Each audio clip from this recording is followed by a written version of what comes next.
On revient de loin quand même.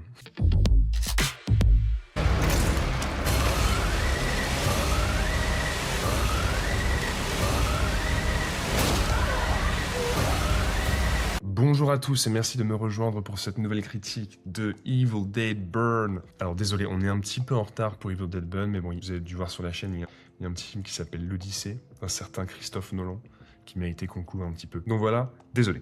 Le nouveau volet de la nouvelle trilogie Evil Dead qui a commencé déjà en 2013 avec le remake du premier Evil Dead sorti en 81, le fameux film culte réalisé par Sam Raimi qui a donné lieu à une saga culte justement, qui a notamment donné des belles heures de gloire à Bruce Campbell, qu'on a revu plus tard dans les Spider-Man pour ceux qui savent. Ce troisième volet réalisé cette fois-ci par Sébastien Vanissek, notre Sébastien Vanissek national, qui après un excellent premier long Vermine sorti en 2023, très remarqué, qui a déjà eu un bon petit succès et qui a donc attiré l'attention de tonton Sam Raimi et de son pote Rob Tapert. Ensemble, ce sont les deux responsables de la production de la saga Evil Dead depuis maintenant très longtemps. Et donc ils se sont dit, tiens, ce petit Frenchie là, il nous ferait pas le petit troisième volet de la série Evil Dead, hein? Et c'était, dans l'ensemble, plutôt une bonne idée. Pour rappel, l'histoire de Evil Dead Burn, on suit Alice qui, après avoir vécu un drame et perdu son mari dans un accident, aux funérailles de son mari, et juste après les funérailles, passé un dernier repas avec sa famille, belle famille. Et à partir de là, va s'en suivre...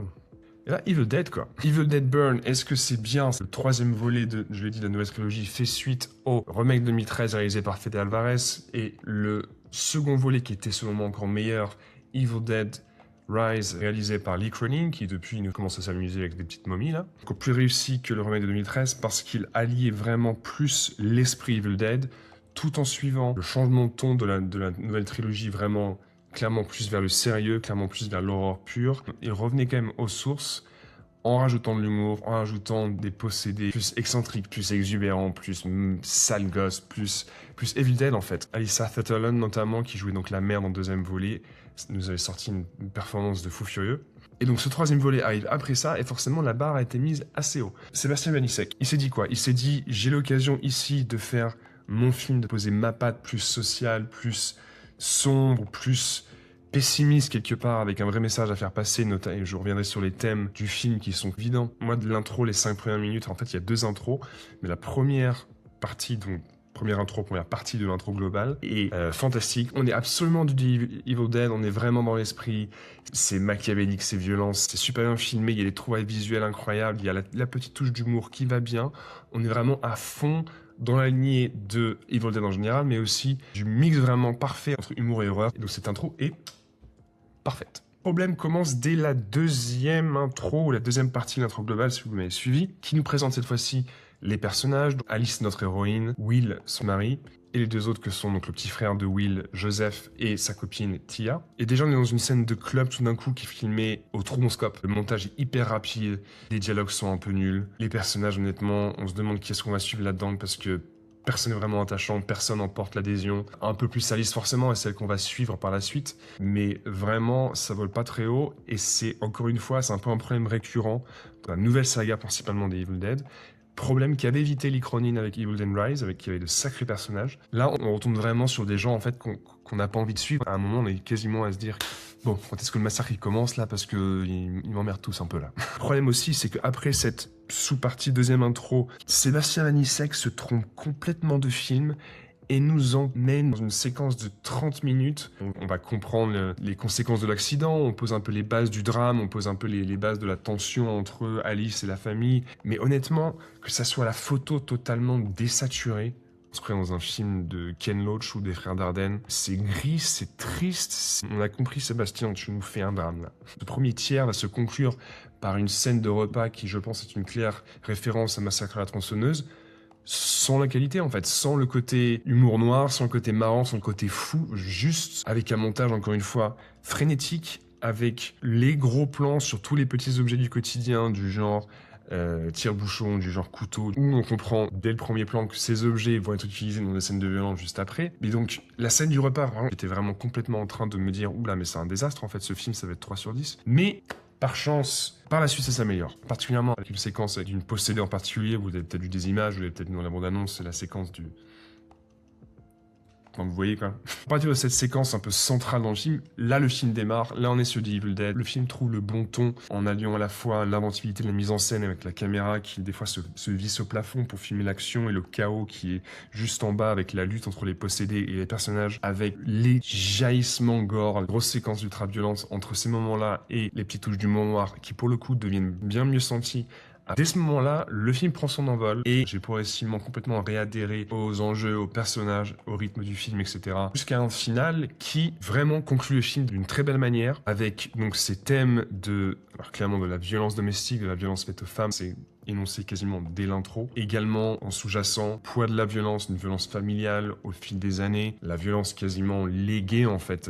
Quand on voit le père, on comprend un petit peu. Et donc ces thèmes qui sont un peu en sous-jacent pendant tout le film, qui rejaillissent en force en fait à la fin, dans une sorte de duel entre un possédé, je dirais pas qui, et Alice. Il n'y a pas de surprise ici, ce sera la Final Girl, vous le savez. Donc le film commence très fort, en tout cas dans les 5 premières minutes. Le film est vraiment intéressant, prenant et devient finalement un vrai Evil Dead à partir de, en gros, une 30-40 minutes. C'est vraiment bien foutu, les scènes sont rythmées, il y a des bonnes touches d'humour, notamment avec la grand-mère aussi, qui a certaines scènes quand même assez incroyables. Et puis le final qui est quand même assez fort. Plus au niveau dramatique, on n'est pas tant dans une décharge burlesque de violence qu'on a pu voir à la fin du Evil Dead 2013 ou à la fin de Evil Dead Rise. D'ailleurs, en parlant de la fin, il faut bien rester juste tout au bout du générique si vous voulez voir non pas une, mais 2 petites scènes bonus post-génériques. Voilà, c'est mon conseil. Donc, ayant dit tout ça, au final, qu'est-ce que l'on a? On a un bon petit Evil Dead. Pour moi, c'est du 6 sur 10. Finalement, on vient trouver un film d'horreur assez bourrin, et très inventif, avec une belle mise en scène, même si Vanissek en fait parfois un peu trop, il m'ont fait un peu trop des plans séquences, des plans, des machins. Sa mise en scène gagnerait parfois être plus serrée, plus franche, moins vas-y, je vais te montrer ce que je sais faire. Pas aussi insoutenable dans la violence que ce que j'avais entendu. Moi, le Evil Dead de 2013, et j'ai du mal à me le coltiner en une fois, faut que je fasse une pause au milieu. Il est quand même assez costaud. On est sur du film d'horreur violent plus. Le tout reste quand même assez délirant malgré tout, malgré le côté vraiment ancré dans le réel sur lequel Vanissek insiste bien. Au niveau de la violence, ça passe. J'ai pas encore vraiment parlé des acteurs. Soula Yacoub a été encensée, actrice suisse qui a déjà reçu 2 nominations au César, notamment pour son rôle dans Climax de Gaspard Noé, mais aussi de Planète B en 2024 avec Adèle Exarchopoulos. Clairement une bonne actrice. Je vais pas jusqu'à dire qu'elle est incroyable. Elle fait le taf. Elle porte clairement avec elle les enjeux émotionnels du film. Le reste, Errol Shand, le père, pas du tout aimé. Il est responsable pour moi de la mauvaise scène du repas qui vraiment s'éternise et qui n'apporte pas grand chose. Dans le casting, j'ai bien aimé Hunter Duan, le petit frère, qui se découvre des talents de lutte contre les procédés au cours du film, mais qui aussi à un moment donné prend très cher. Et j'ai bien aimé aussi Luciane Buchanan, donc Thea, qui encore une fois à la scène centrale du film qui relance totalement le film. Est-ce qu'il est au niveau du 2013 et du Evil Dead Rise? Pour moi, on est un cran en dessous du Evil Dead Rise de 2023 de Lee Cronin, qui du coup pour moi reste le meilleur de la nouvelle trilogie. Voilà, c'est dit. Il y a une connexion qui est faite avec le reste de la saga et qui laisse augurer le potentiel retour dans les prochains épisodes qui sont assez enthousiasmants en fait, donc à suivre et à voir qui s'occupera du prochain Evil Dead. Si vous êtes fan d'horreur bien gore, si vous êtes fan bien sûr de la saga, vous avez sûrement déjà vu Evil Dead, n'hésitez pas à dire ce que vous en avez pensé, comment se place ce volet de la saga, est-ce que vous le placez au-dessus de Rise, est-ce que vous le placez au-dessus ou en dessous du sacré remake de 2013. Si vous avez aimé cette vidéo, vous connaissez la chanson, n'hésitez pas à mettre un pouce en l'air, à commenter, à la partager et bien sûr à vous abonner si vous aimez ce qu'on fait ici avec Cinéphage où on sort une vidéo par semaine en général et où ça nous arrive de parler de petits films d'horreur parce qu'on aime bien ça l'horreur. Et quant à moi, je vous dis à une prochaine fois pour une prochaine vidéo. Ciao!